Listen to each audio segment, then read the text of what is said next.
Good morning আমার প্রিয় বন্ধুরা, সবাই কেমন আছো? আশা করি যে যেখানে আছো ভালো আছো, সুস্থ আছো। আমিও বেশ ভালো আছি। আজকে আবার একটা নতুন ব্লগ নিয়ে হাজির হয়ে গেলাম তোমাদের কাছে। আশা করব প্রত্যেক দিনের মতো আমার আজকের ব্লগটা তোমাদের খুব ভালো লাগবে, তাই ভিডিওটা না টেনে টেনে সম্পূর্ণ দেখার অনুরোধ রইল। আজকের ব্লগটা আমি সকাল থেকে শুরু করেছি, যেহেতু মহরম ছিল আর মা এসেছে। আর মা এখন সকাল সকাল গরম গরম চা এনেছে আর পুরি এনেছে।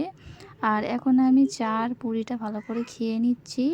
আর আমার মাই জানে যে আমরা কী খেতে ভালোবাসি, কারণ মায়ের বাড়িতে সবসময় খেতাম পুরি খেতাম বা পরোটা খেতাম, সকালে চা খেতাম। তো সেই কারণেই মা চা এনেছে, পুরি এনেছে। তো যাই হোক, এখন আমি খেয়ে নিচ্ছি। আর বোন ওদিকে ঘুগনি আর পুরি খাচ্ছে। ও বলল আমি ঘুগনি আর পুরি খাবো। আর ওকে ঘুগনি পুরি খেতে খুব ভালো লাগে, সেই কারণে ওটা খাচ্ছে আর আমি খাচ্ছি চা আর পুরি। আর এখন আমরা সবাই মিলে নাস্তাটা করে নিচ্ছি। তো যাই হোক, যে সমস্ত বন্ধুরা ভিডিওটা দেখতে দেখতে এই পর্যন্ত চলে এসছো, একটা লাইক দিয়ে দিও। তো যাই হোক বন্ধুরা, এদিকে এখন বোন খেয়ে নিচ্ছে। আর এখানকার ঘুগনিটা কিন্তু খেতে অনেক সুন্দর। তো যাই হোক বন্ধুরা, তারপরে আমরা সবাই একটু ঘুরতে গিয়েছিলাম। আমি গিয়েছিলাম আর বোন গিয়েছিল।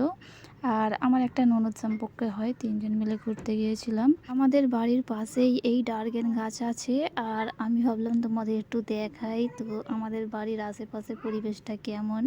আমার অনেকে বন্ধুরা আছে, ডার্গেন গাছ আছে তোমাদের, তো তোমাদের বাড়িতে আছে, আমাদের তো নেই। কিন্তু এগুলি আমাদের না, এগুলি অন্য লোকের। তো এই গাছগুলো আছে যেহেতু, সেই কারণে আমি তোমাদের একটু দেখালাম। তো যাই হোক, ডারকেন খেতে কিন্তু অনেক সুন্দর লাগে, আমি একবার খেয়েছিলাম। আর তারপরে বন্ধুরা এদিকে দেখতে পাচ্ছ, এখন ডিমটা ভালো করে আমি রান্না করব। এখানে 4টে ডিম নিয়েছি, যেহেতু শাশুড়ি মা আর আমি খাবো।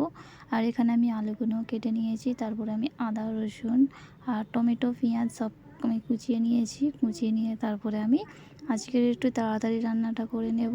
আর আলু দেখতে পাচ্ছি বন্ধুরা, কেমন যেন একটা আলুতে একটা যেন আটা আটা বার হচ্ছে, তো ওই কারণেই আমি জল দিয়ে ভালো করে রেখেছিলাম। তো যাই হোক বন্ধুরা, রান্না বান্না করে নিয়েছি। আর এখন একটু আম কেটে নিচ্ছি, যেহেতু মা আর বোন আছে। আর এই আমগুলো মা এনেছিল। আসলে আমি আম খেতে অনেক ভালোবাসি, সেই কারণে মা আম এনেছে আমার জন্য। তো এখন আমি আমগুলো কেটে নিয়েছি। এখানে আমি 2টো আম কেটেছি আর অনেকটাই হয়েছে বন্ধুরা। যাই হোক, আমি একটু আমগুলো তুলে রেখে দিচ্ছি, কারণ ওগুলো শাশুড়ি মাকে দেবো।